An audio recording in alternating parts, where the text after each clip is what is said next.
कर लिया यहाँ। गुरुवर समझ में नहीं आता कि जब ये पूतना इतनी बड़ी दुष्ट प्रवृत्ति की थी, राक्षसी थी, तो फिर इसके इस शरीर में से सुगंधी क्यों आई? ये तो तामस आदि भक्षण करती थी, फिर इसके तन में से तो दुर्गंध आनी चाहिए, ये सुगंधी क्यों आई?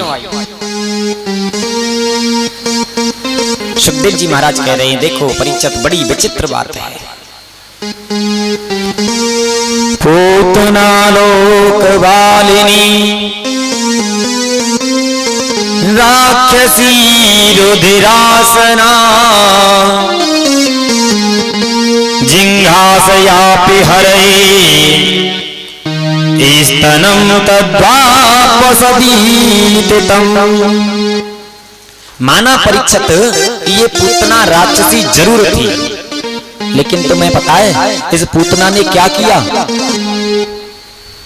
तुलसीदास जी महाराज ने कहा है ना कि कोहू न काहू को सुख दुख करे दाता और निज कृत कर्म भोग सब भ्राता। जो कुछ व्यक्ति भोग भोगता कर्म अनुसार भोग रहा है।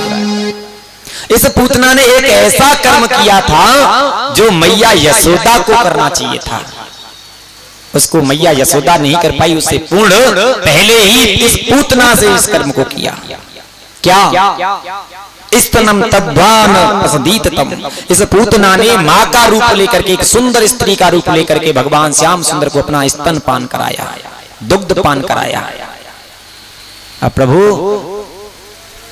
जब कृपा करता है तो चाहे वो दुष्ट हो या निशाचर हो या भक्त हो या अतिथि हो,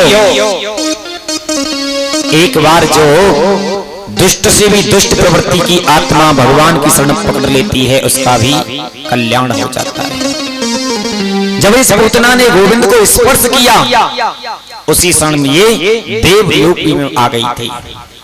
और जिस समय इसने स्तन को पान कराया, भगवान ने तभी मन ही मन विचार कर लिया कि मैं अब इसका उद्धार कर दूंगा, क्योंकि जो काम मां यशोदा करती थी वो काम आज इस पूतना ने मन करके किया है। एक मां का रूप दिया है भगवान श्री कृष्ण को। आज महाराज पूतना का उद्धार हो गया।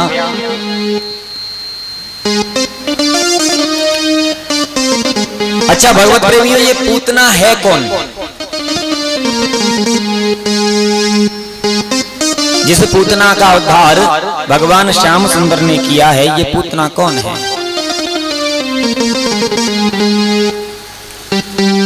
देखो,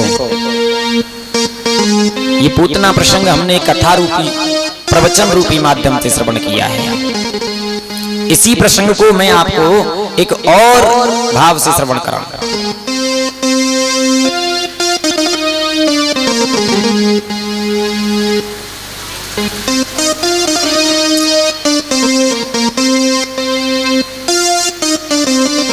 ये पूतना एक अविद्या है, और ये पूतना हमारे इस पंचभौतिक शरीर में 14 जगह पर वास करती है। ये पूतना हमारे इस शरीर में 14 जगह पर वास करती है। जो हमारे शरीर में 10 इंद्रियां हैं, 5 ज्ञान इंद्रियां और 5 कर्म इंद्रियां, जिनसे हम कर्म करते हैं इन संसार के। 10 जगह ये हुई महाराज।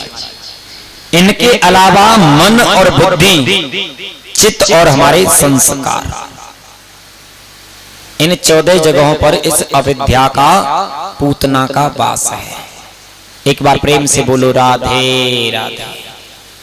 भगवान ने आज पूतना का उद्धार कर दिया।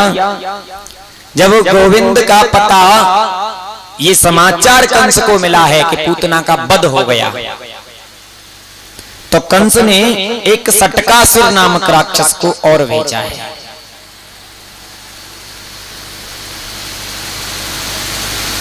सटकासुर नामक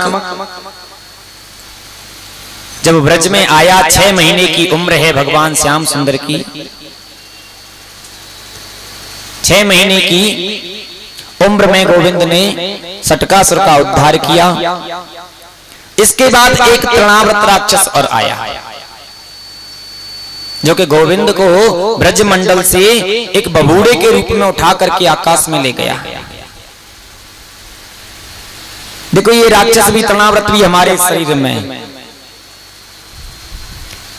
ये तृणाव्रत क्या है?